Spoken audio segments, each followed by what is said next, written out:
Statement function हमने पढ़ा था कैसे डिफाइन करते हैं, ये हमने कर लिया था कि डिफाइन कैसे करते हैं। उसके बाद में फंक्शन को कॉल कैसे करते हैं।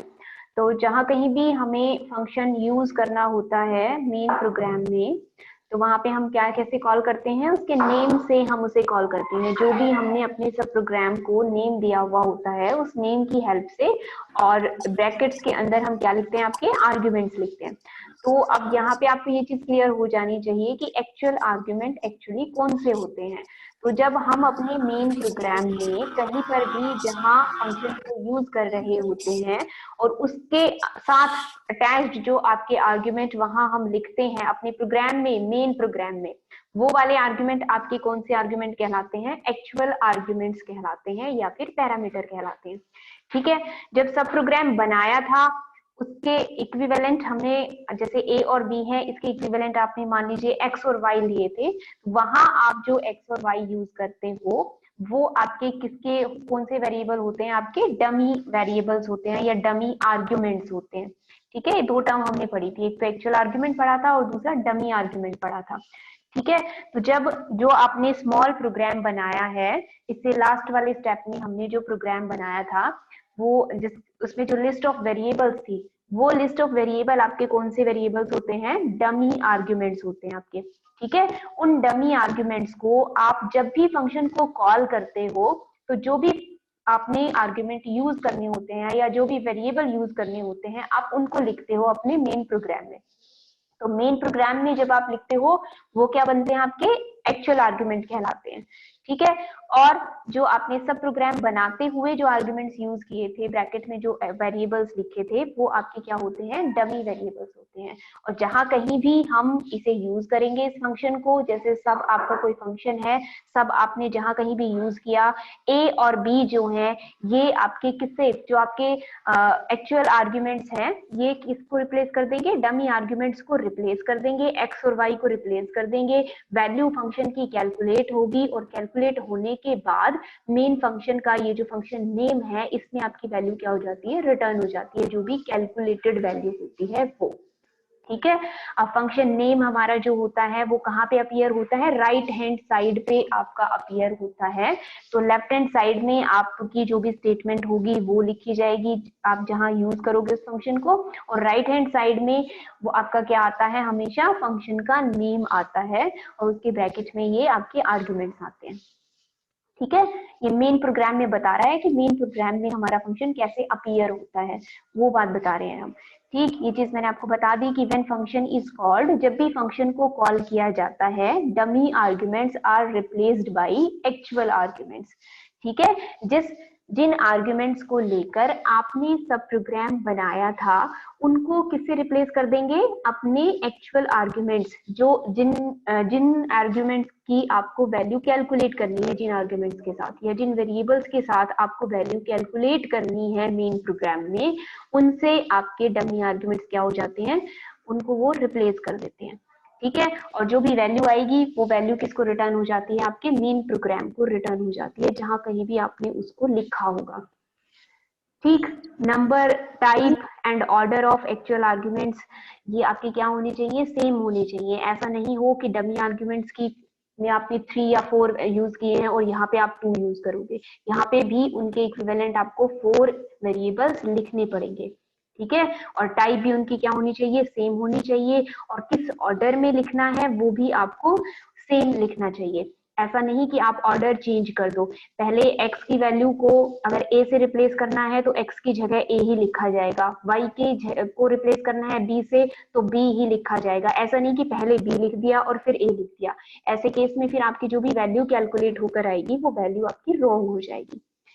ठीक है, तो कॉरस्पॉन्डिंग जो आपके आर्ग्यूमेंट्स हैं एक्चुअल और डमी, वो आपके सेम होने चाहिए और एक ही जैसे ऑर्डर में लिखे होने चाहिए, उनका टाइप भी सेम होना चाहिए।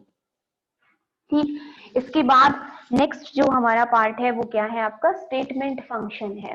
हमने टाइप पढ़े थे, तो टाइप में हमने दो टाइप पढ़े थे फंक्शन के, कि एक तो होता है हमारा स्टेटमेंट फंक्शन और दूसरा फंक्शन सब प्रोग्राम। तो पहला हम क्या पढ़ेंगे, आपका स्टेटमेंट फंक्शन पढ़ेंगे।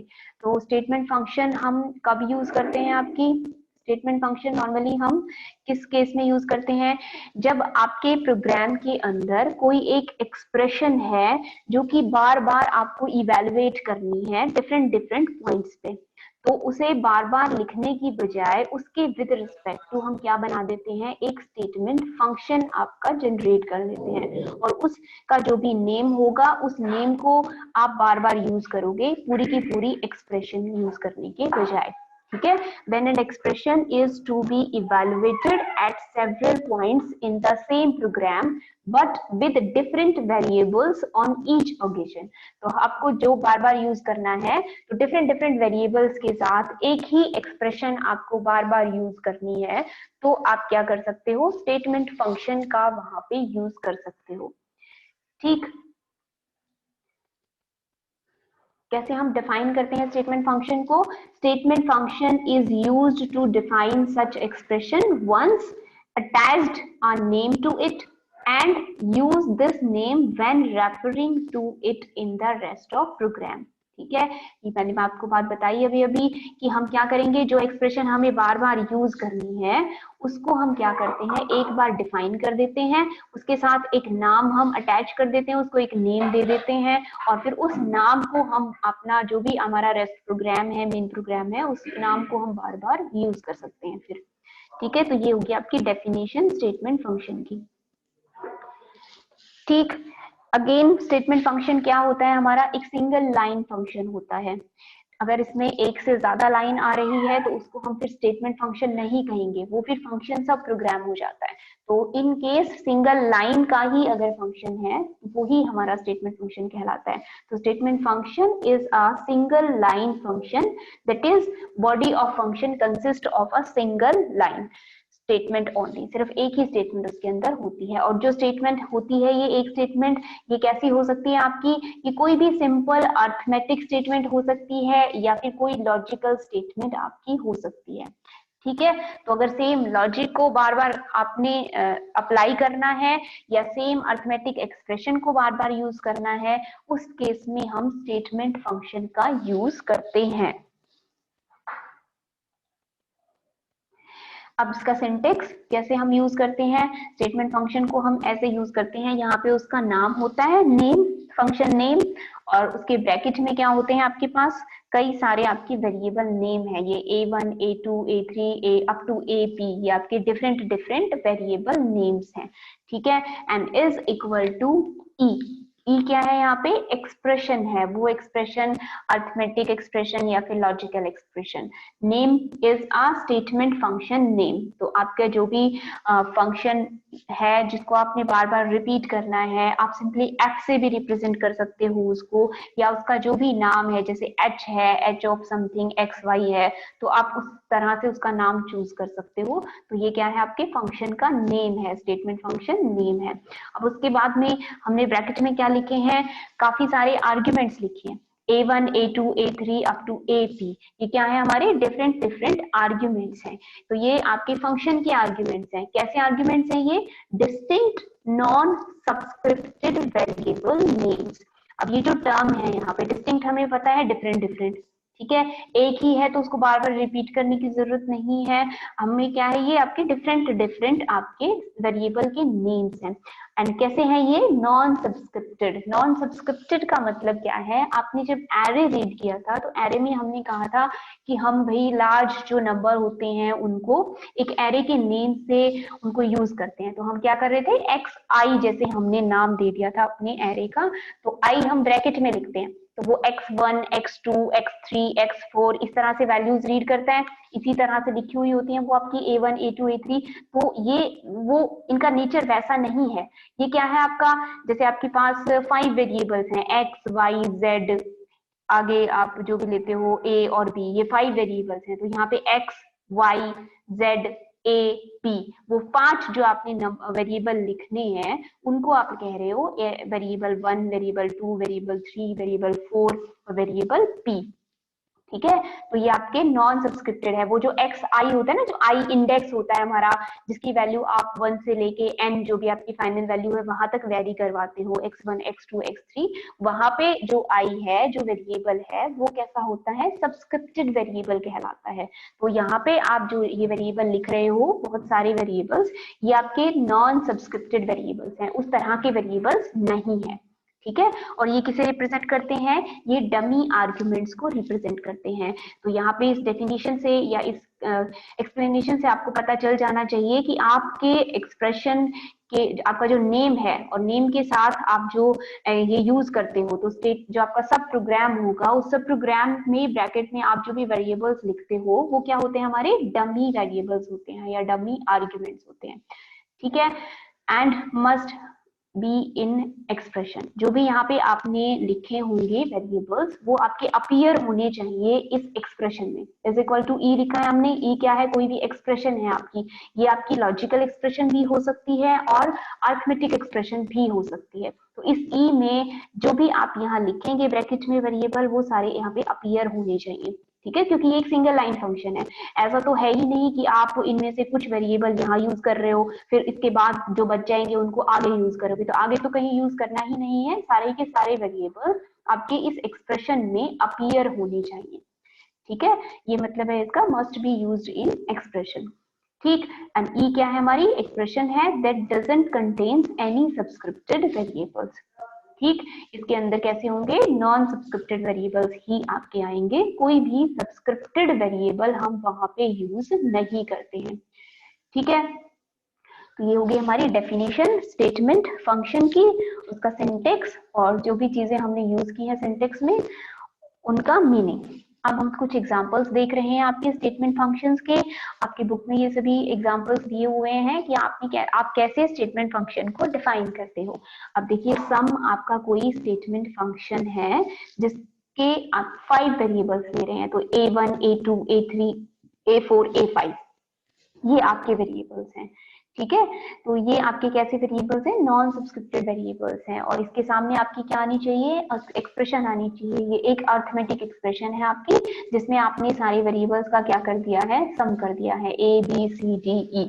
ठीक, इन A B C D E की वैल्यू आपकी बदल जाएगी जब आप इसको बार बार यूज करोगे अपने प्रोग्राम में। ये तो बहुत ही सिंपल आपका एग्जांपल है, आपकी बहुत कॉम्प्लेक्स टाइप की एक्सप्रेशंस होती हैं जिनको भी बार बार यूज किया जाता है प्रोग्राम्स में, तो वहां पे हम इन्हें यूज करते हैं स्टेटमेंट फंक्शंस को। इजी आपको बताए गए हैं समझाने के लिए। ठीक है, अब ये आपका रूट है, कोई फंक्शन है रूट ए बी सी, उसके क्या है, आपके वेरिएबल्स हैं जो कि आपके क्या है, डमी वेरिएबल्स हैं। ठीक, अब जब आप मेन प्रोग्राम में इसे लिखोगे, आप इनकी जगह पे कोई भी वेरिएबल्स उसे असाइन करोगे तो वो क्या कहलाएंगे, एक्चुअल आर्ग्यूमेंट्स कहलाएंगे, और ये क्या है, आपके डमी आर्ग्यूमेंट्स हैं। ये आपका कोई भी एक्सप्रेशन यहाँ लिखा हुआ है, इस एक्सप्रेशन में आपका बी, ए और सी तीनों आपके अपीयर हो रहे हैं, तो तीनों ही वेरिएबल यहाँ अपीयर होने कंपल्सरी थे। ठीक है, ऐसा नहीं है कि यहाँ पे हमने कोई एक्स्ट्रा वेरिएबल लिखना है, आपको जो भी यूज करना है एक्सप्रेशन में सिर्फ उतने ही आप यहाँ पे वेरिएबल्स लेके चलोगे। तो ये भी किसका एग्जांपल है, आपका ये एक स्टेटमेंट फंक्शन का एग्जांपल हो सकता है। अब ये देखिए, कोई भी जनरल फंक्शन है F of X, F of X होता है ना जैसे फंक्शन एफ ऑफ एक्स आप एक्सप्रेशन की फॉर्म में लिखते हैं, तो ये आपका 1 plus X plus 5 X raise to power 3, 8.5 X raise to power 4, इस तरह की आपकी कोई एक्सप्रेशन थी, उस एक्सप्रेशन को आपको बार बार यूज करना है अपने प्रोग्राम में, तो आप इस तरह से फंक्शन स्टेटमेंट का यूज कर सकते हो, स्टेटमेंट फंक्शन का। ठीक है, ये 1 plus X plus 5 X cube plus 8.5 X raise to power 4, इस तरह की आपकी एक्सप्रेशन थी। ठीक है, अब हमने कहा था कि अरिथमेटिक एक्सप्रेशन भी होती हैं और लॉजिकल एक्सप्रेशन भी होती है। तो लॉजिकल एक्सप्रेशन हमारी किस तरह की होती हैं, जिसमें आप एंड और नॉट या फिर ग्रेटर देन, लेस देन, ये वाले सिंबल्स यूज करते हो, उनकी मदद से क्या बनती है, हमारी लॉजिकल एक्सप्रेशंस बनती हैं। तो लॉजिकल ये आपकी कोई एग्जाम्पल है ए और बी क्या है आपके वेरिएबल्स हैं जिन पे आप क्या अप्लाई कर रहे हो, कोई लॉजिक अप्लाई कर रहे हो। तो जोर गेट की आपने पढ़ा है ना, एक्स और गेट हम पढ़ते हैं उसमें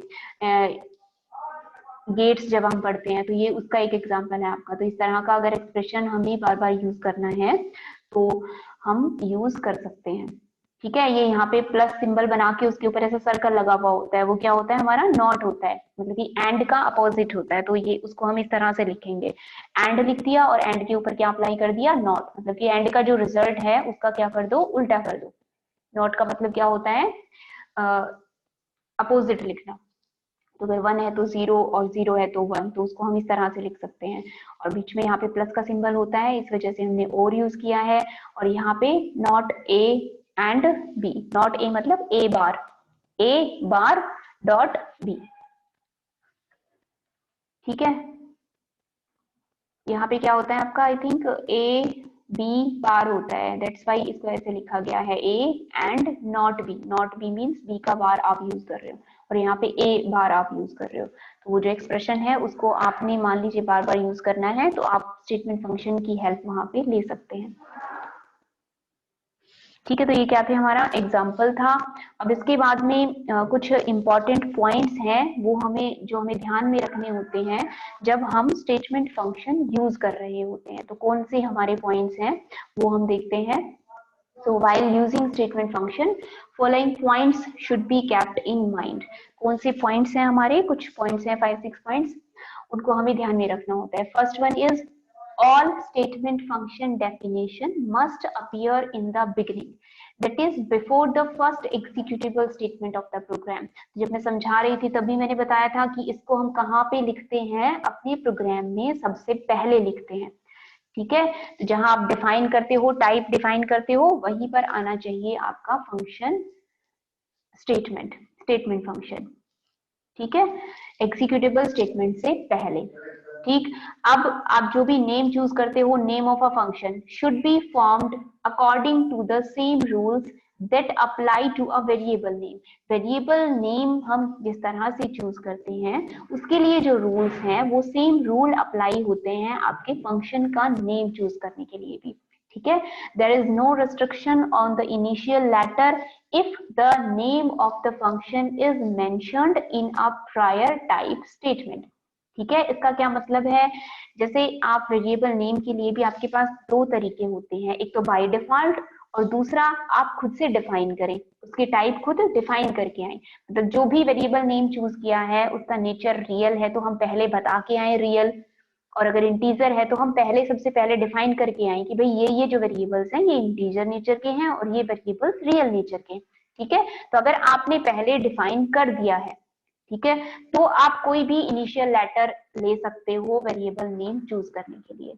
ठीक है, और दूसरा क्या होता है बाय डिफॉल्ट। तो अगर आपने पहले से प्रायर डिफाइन नहीं किया है टाइप फंक्शन का, उस केस में आपका किस तरह से फिर डिस्टिंग्विश होगा रियल या इंटीजर, फर्स्ट लेटर के बेसिस पे। आई से लेके एन तक के जो लेटर्स हैं उनसे अगर शुरू हो रहा है तो वो इंटीजर नेचर का है। इसके अलावा बाकी के जो भी लेटर्स हैं, बाकी के जो अल्फाबेट्स हैं, उनसे शुरू होता हुआ अगर आपका फंक्शन का नेम है तो वो कैसा होगा, हमारा रियल होगा। ठीक है, तो दोनों आपके जो टाइप्स थे वो यहाँ पे भी आपके दोनों बेस अप्लाई होते हैं।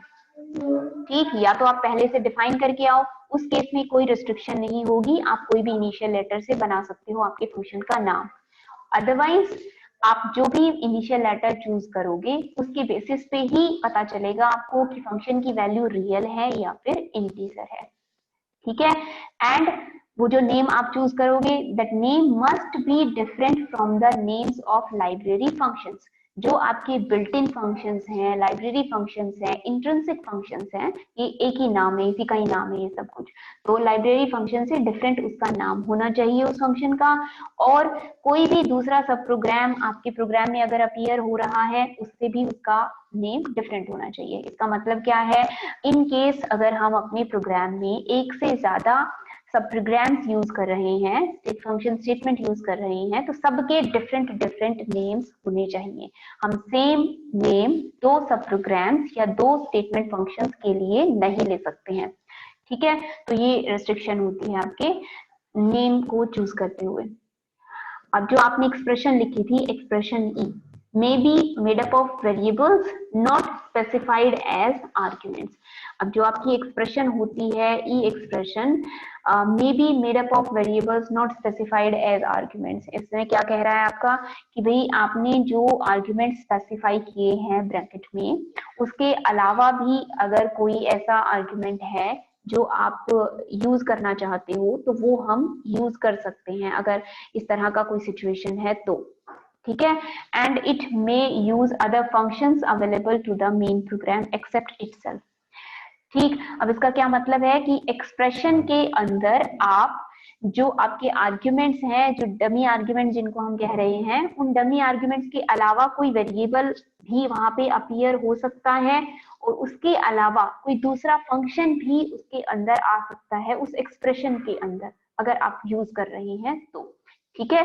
तो लेकिन वो कहाँ होना चाहिए, आपके मेन प्रोग्राम के अंदर प्रेजेंट होना चाहिए वो फंक्शन भी जिसे आप एक्सप्रेशन में यूज करोगे। ठीक, फंक्शन के अंदर फंक्शन हम यूज कर सकते हैं, ठीक है, खुद को नहीं यूज करेंगे, उसे सेम फंक्शन को हम उसके अंदर नहीं यूज करेंगे, उसके अलावा जैसे स्क्वायर रूट है या फिर आपका मोड है, इस तरह से ये कोई दूसरा फंक्शन है, वो फंक्शन हम यूज कर सकते हैं एक्सप्रेशन के अंदर। नेक्स्ट क्या है हमारा, any statement function occurring in the expression E must be defined before it is used. ठीक है, अब इससे पहले वाली स्टेटमेंट में हमने क्या कहा, इससे पहले वाले पॉइंट में कि हम कोई दूसरा फंक्शन यूज कर सकते हैं एक्सप्रेशन के अंदर, ठीक, लेकिन वो फंक्शन क्या होना चाहिए, फंक्शन में पहले से प्रेजेंट होना चाहिए आपके मेन प्रोग्राम के अंदर। तो मेन प्रोग्राम में वो पहले अपीयर होना चाहिए जहां आप सारे स्टेटमेंट फंक्शन डिफाइन करते हैं, या अगर वो बिल्ट इन है तो उसे डिफाइन हमें पहले करने की जरूरत नहीं है। बिल्ट इन के अलावा अगर कोई दूसरा फंक्शन है जिसे आप फंक्शन के अंदर यूज कर रहे हो तो वो आपका पहले अपीयर होना चाहिए आपके प्रोग्राम में, ठीक है।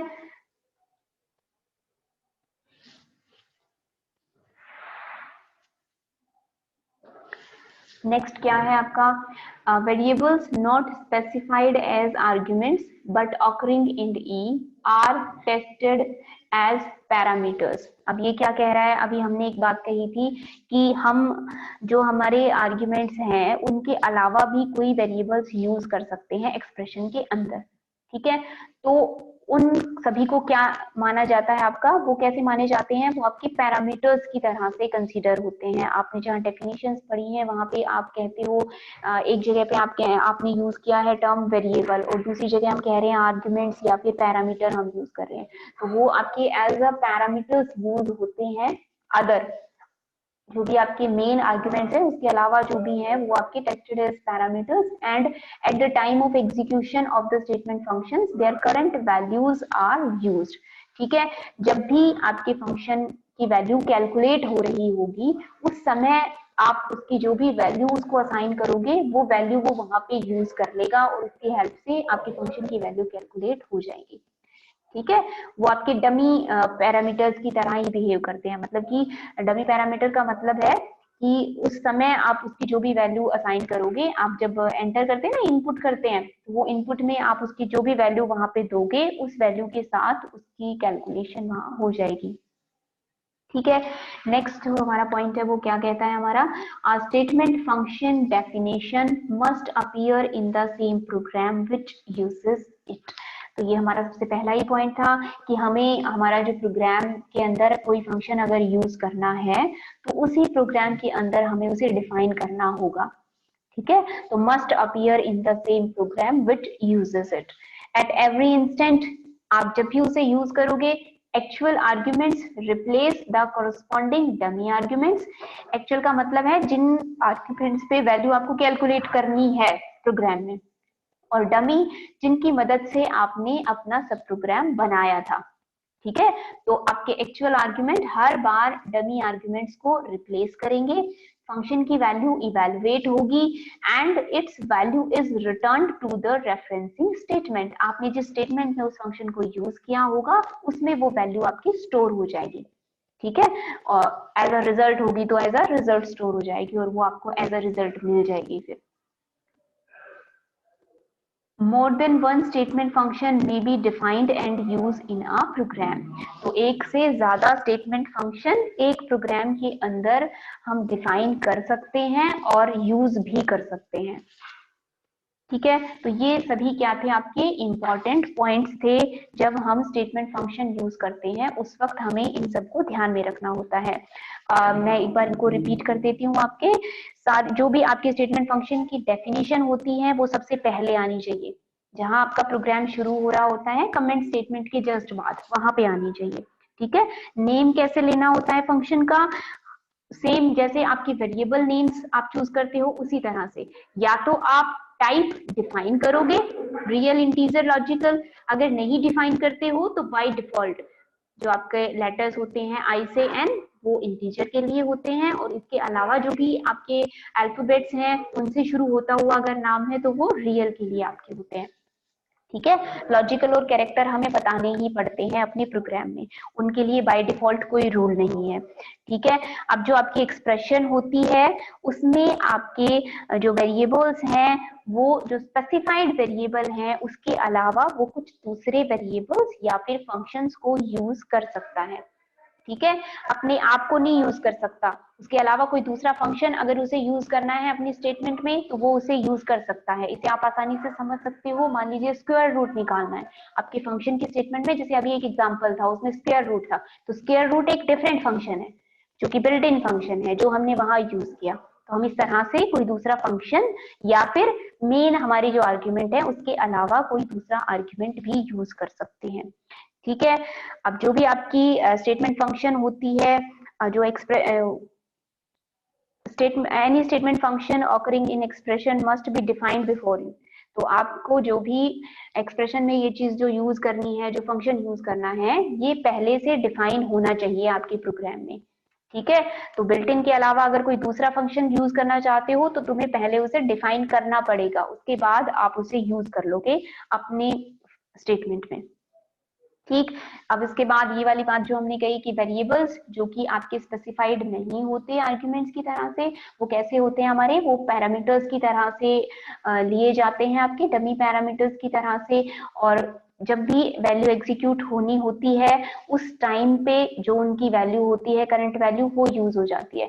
जैसे आपकी एक्स की वैल्यू आप डिफरेंट डिफरेंट पॉइंट्स पे निकालते हो ना, फंक्शन की वैल्यू, एक्स की वैल्यू 1 है तो निकाला, एक्स की वैल्यू 2 है तो निकाला, तो at that point of time जो भी वैल्यू होगी उस वेरिएबल की वो यूज हो जाएगी, और उसके बाद उसकी जो एग्जीक्यूशन है वो वहां पे परफॉर्म हो जाएगी। ठीक है, जहां कहीं भी स्टेटमेंट फंक्शन डेफिनेशन उसी प्रोग्राम में आपकी अपीयर होनी चाहिए जिस प्रोग्राम में आप उसे यूज कर रहे हो। ठीक है, और हर बार क्या होता है आपका जो आपके एक्चुअल आर्ग्यूमेंट होते हैं वो डमी आर्ग्यूमेंट्स को रिप्लेस करते हैं, फंक्शन की वैल्यू कैलकुलेट करता है कंपाइलर, और वो जो भी निकलती है उसको रिटर्न कर देता है आपकी उस स्टेटमेंट में जिस स्टेटमेंट में आप उस फंक्शन को यूज कर रहे होते हो। एक से ज्यादा स्टेटमेंट फंक्शंस आप यूज कर सकते हैं एक प्रोग्राम में। ठीक है, तो ये सभी क्या, ये क्या था आपका स्टेटमेंट फंक्शंस को यूज करते हुए आपको जिन बातों का ध्यान रखना चाहिए वो थे। अब उसके बाद में आपकी बुक में एक छोटा सा प्रोग्राम उसमें बताया हुआ है स्टेटमेंट फंक्शन का। तो स्टेटमेंट फंक्शन का जो प्रोग्राम है इसको आप एक बार रीड करेंगे बुक से, या इसकी पीडीएफ में शेयर कर दूंगी, आप वहां से भी इसे रीड कर सकते हैं। जैसे ये कोई फंक्शन है F of A B A square plus B square, तो A square plus B square एक फंक्शन है जिसे हम बार बार यूज करना चाहते हैं मान लीजिए, तो आपको क्या करना है उसे, ये आपने डिफाइन कर दिया अपने मेन प्रोग्राम में सबसे पहले जहां आपकी कमेंट स्टेटमेंट आई थी, ये कोई डेमो प्रोग्राम हम बना रहे हैं तो ये आपका स्टेटमेंट, ये हमने कमेंट स्टेटमेंट की हेल्प ली, फंक्शन ए बी हमने वहां डिफाइन कर दिया, A square plus B square हमने बता दिया कि भाई इस तरह से आप लिख सकते हो। उसके बाद में आपने एक्स वाई कोई दो वैल्यूज रीड करवाई। अब आपने क्या किया, एक्स स्क्वायर की आपको वैल्यू चाहिए, एक्स स्क्वायर की वैल्यू के लिए आपने क्या लिखा, X square is equal to F X zero. यहाँ पे आपका जो सेकंड वेरिएबल है उसको आप जीरो ले रहे हैं और जो फर्स्ट वेरिएबल है उसे एक्स ले रहे हैं। तो फंक्शन ये देखिए राइट साइड में आपका अपीयर हो रहा है, हम कह रहे थे कि राइट साइड में हम यूज करते हैं, तो ये राइट साइड में लिखा हुआ है, ये लेफ्ट हैंड साइड में है और ये राइट हैंड साइड में है। तो F X zero, x square plus zero square, यहाँ पे आपकी एक्स स्क्वायर की वैल्यू आ जाएगी। इसी तरह से आप वाई स्क्वायर की वैल्यू भी निकाल सकते हो। अब इसके बाद में आप चाहें तो X square plus Y square भी सीधे सीधे कैलकुलेट कर सकते हो, वहां पे दोनों आर्ग्यूमेंट लिखोगे एक्स और वाई। ठीक, अब इसके बाद में जो भी वैल्यूज हैं आपकी X square Y square X square plus Y square, आप जो भी वैल्यू कैलकुलेट किए हैं वो सारी की सारी वैल्यूज आप उनको प्रिंट करवा दोगे। तो ये बहुत ही छोटा सा आपका प्रोग्राम था। इस तरह से आप यूज कर सकते हो फंक्शन को अपने प्रोग्राम में बार बार। ठीक है भाई, तो अभी जो हमने किया इसमें अगर किसी को प्रॉब्लम है तो मुझे बताइए।